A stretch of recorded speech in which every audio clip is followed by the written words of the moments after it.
how have we been assigned to this particular part of the planet in terms of people, in terms of parents, in terms of people. This is in terms of existence in this planet. And the other question is, which again triggers my belief in God, is who's the person who controls our life before we are born and after our death? So you believe lots of things. So you believe before you were born you were somewhere, after you're dead you're going to be somewhere else, everything you believe. Too many assumptions. When you have so many assumptions, no way to approach truth, isn't it so? If you want to approach truth, the first thing is, you don't assume anything. Is it so? If you're interested in truth, if you're searching for truth, that means you have not assumed anything, is it so?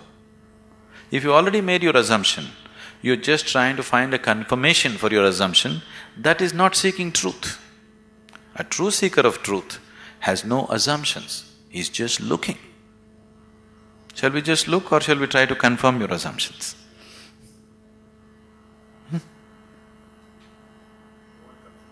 You want confirmation? You're right. Does that get you any closer? If I tell you your beliefs are right, does it get you any closer to truth? Does it? You feel better. Oh, okay, I've been right.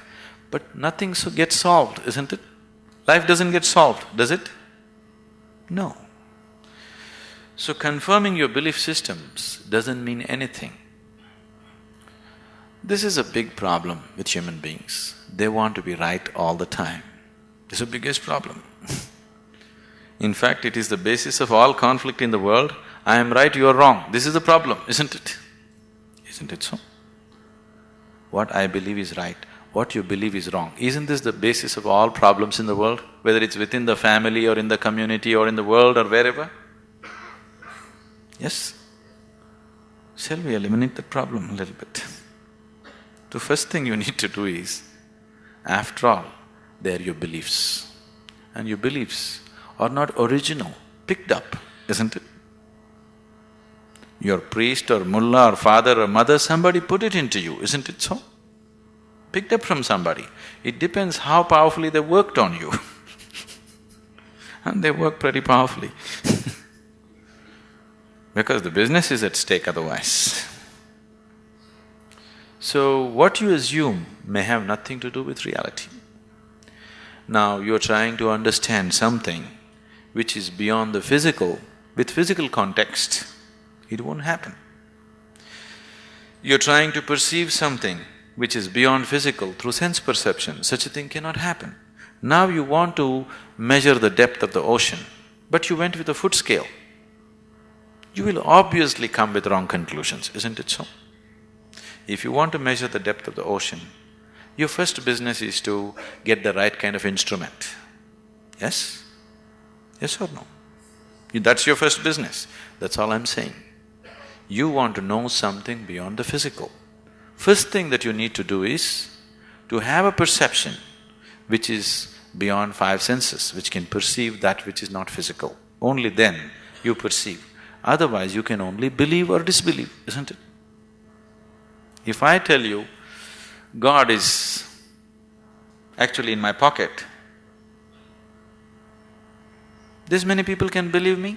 This is a ridiculous thing, oh, we don't believe that, but I can tell you a more elaborate story if you want, which we can work on and make you believe in, isn't it? Right now, God is in my pocket. This many people believe me, this many people disbelieve me. Have these people gotten any closer to God than they were before? Have they? Or have these people gone any further away? No, nothing changes, isn't it? So why are we wasting our time trying to confirm our assumptions?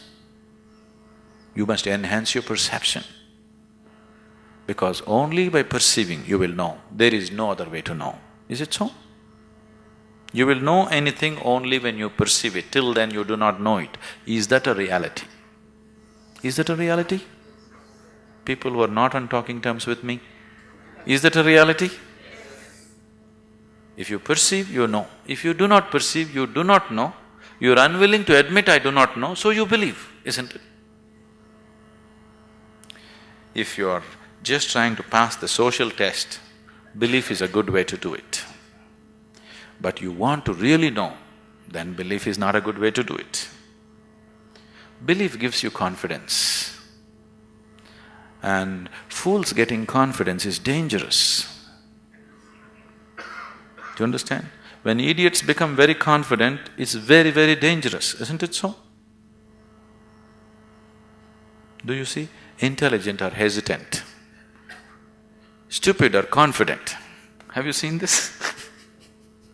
Great confidence.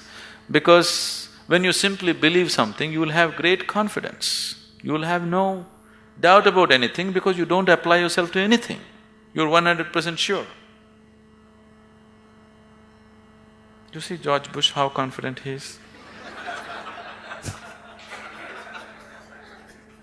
He's very confident, isn't he?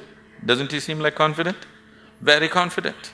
He came to India and declared, I am a believer, I am a true believer. I thought, you don't have to say it, can't we see? You must be a believer, otherwise you don't walk blind into situations.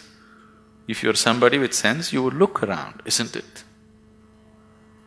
You would see what is there and what is not there, because you're a believer. Not just in God, in so many other things. The most sensible way to start your life is, what I know, I know. What I do not know, I do not know. Once you come to this sincerely, you will see your knowing will constantly go on expanding on a daily basis. Otherwise, the moment you believe, you are stagnant. Belief is death actually. Marx said, is the opium. Religion is the opium, because it puts people to sleep. He's very right. It's put people to sleep, isn't it? Hasn't it? Sleep is comfortable. What's wrong with it? Why sleep? Why don't you die? It is even more comfortable. Do you know that? Because anyway you're a believer, after all your God is waiting, why don't you go? Yes, isn't it? Because anyway you know when you die you'll go to God. What is the problem? Why are you waiting, going to this hospital, all this nonsense? Why don't you go? Why are you delaying your progress towards God? That's not right. You're not a true believer, isn't it?